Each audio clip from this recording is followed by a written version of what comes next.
What is up guys, I am Yeldo and welcome back to naman to my new mixing tutorial. So today I will be breaking down an RNB song, mainly sa vocals lang. Alright, so let's get started.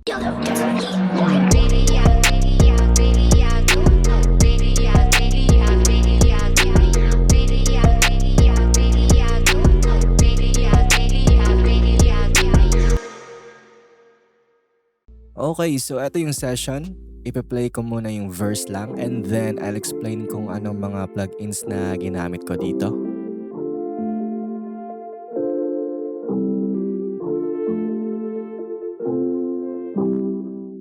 Bakit hindi mo na lamang aminin? Bakit kailangan pa sa'kin ilihim? Kung pwede mo naman itong sabihin, di sana di na natin to kailangan na tapusin. Di ko na kailangan ng katulad mo. Bakit mo ako ginaganito? Bakit ba? Laging tanong ko sa isip kung bakit ako? Yeah. Heto ako ngayon durog na durog ng dahil sa'yo. I wanna know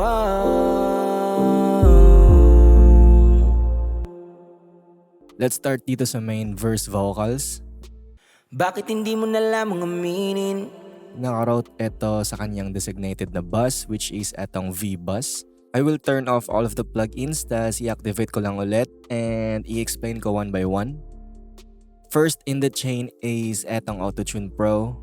Ito yung settings niya, naka-alto tenor, tas in the key of F major itong song. Next is Lo-Fi. This is one of the best stock Pro Tools plugins. Nag-add ito ng harmonic distortion. I've added just a little bit lang. Bakit hindi mo na lamang aminin? Bakit kailangan pa sa'kin ilihim? Tas next is I've added Pro Q3, simple low cut, tas boosting lang sa highs ng konti. Bakit hindi mo na lamang aminin? Bakit kailangan pa sa'kin ilihim? And then our Vox. This makes the vocal na parang mala in your face na tunog. Bakit hindi mo na lamang aminin? Bakit kailangan pa sa'kin ilihim? Kung pwede mo. And another Pro Q3 kasi there are some frequencies that are bothering me, so nag-sweep lang ako tas I dip it down na naka-dynamic mode. Bakit hindi mo na lamang aminin? Bakit kailangan pa sa'kin ilihim? Next is MC404 by mixedbyyeldo. It's just here para mag-eliminate ng harshness sa lows and mids, just like sa mga plosives, and this helps the vocal to sit in the mix properly. Bakit hindi mo na lamang aminin? Bakit kailangan pa sa'kin ilihim? Kung pwede mo naman itong sabihin. Next is our comp, light compression lang, just to get the vocals more in control. Bakit hindi mo na lamang aminin? Bakit kailangan pa sa'kin ilihim? Kung pwede mo naman itong sabihin. Next is Puig Child 670. So this gives some extra presence and body sa vocals. I've added just a little bit lang. Bakit hindi mo na lamang aminin? Bakit kailangan pa sa'kin ilihim? Kung pwede mo naman itong sabihin. Next is SSL-EQ. Again, I'm adding 3 to 5 dB sa my 10K, tas cutting the lows ng konti. Bakit hindi mo na lamang aminin? Bakit kailangan pa sa'kin ilihim? Kung pwede mo naman itong sabihin, di sana di na. So the next is Pro DS. This eliminates naman yung mga harsh S sounds or yung mga consonants ng vocals. Next is Vintage Verb. Nakaset sa room tas I cut ng konti sa my highs. Bakit hindi mo na lamang aminin?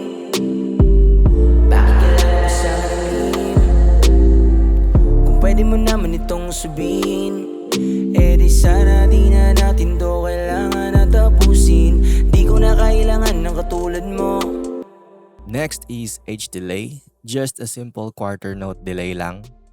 Bakit hindi mo na lamang aminin? Bakit kailangan pa sa'kin ilihim?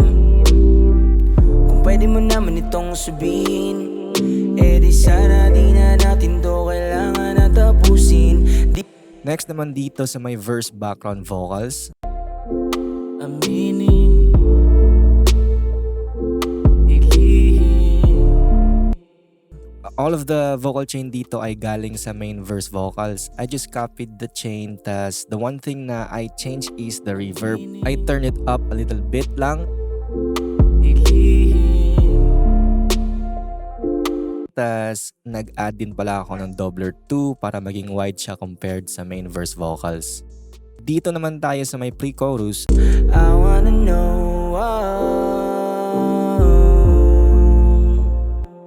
The same din siya ng vocal chain from the main verse. I just play around lang sa reverb and delay to make it slightly different from the verse.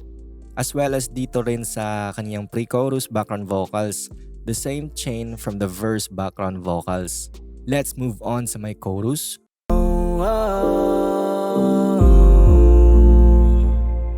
Bakit di man lang maamin kung ano ang totoo? Bakit ba kailangan iwan mo ako ng ganito? Di ko na alam kung paano, anong gagawin ko. Di ko na alam kung paano, anong gagawin ko. Bakit di man lang So just like the other chains, the chain for this ay galing sa verse vocals.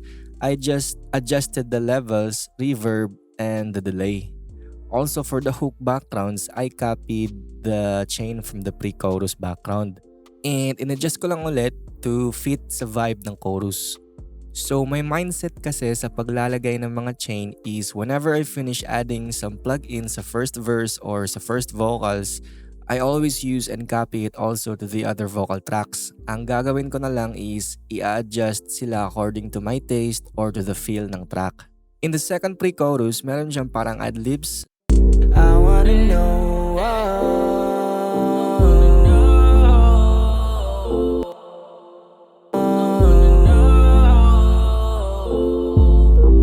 So what I did dito is I added meta flanger and I increased the reverb to make it more airy.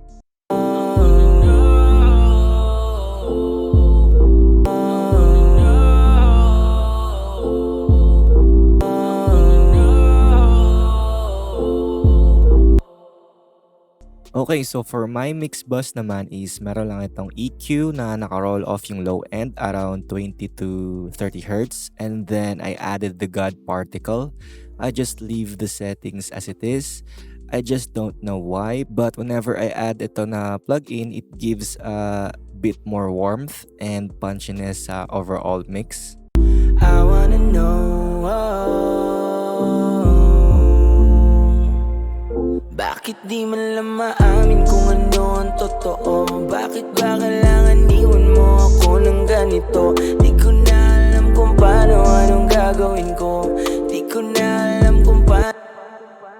Tas L2 just to secure na it's not clipping. Alright, so let's play it again with all the plugins na naka-engaged. I wanna know. Bakit di man lang maamin kung ano ang totoo? Bakit ba kailangan iwan mo ako ng ganito? Di ko na alam kung paano, anong gagawin ko. Di ko na alam kung paano, anong gagawin ko. Bakit di man lang maamin kung ano ang totoo? Bakit ba kailangan iwan mo ako ng ganito? Di ko na alam kung paano, anong gagawin ko. Di ko na alam kung paano, anong gagawin ko. So that is it guys on how to mix an emotional R&B slash pop song. I do hope you learned something new from this video guys. If you love this video, please leave a like and subscribe ka na din if di ka pa nakasubscribe sa channel ko. Thanks for watching guys. Happy mixing and bye bye.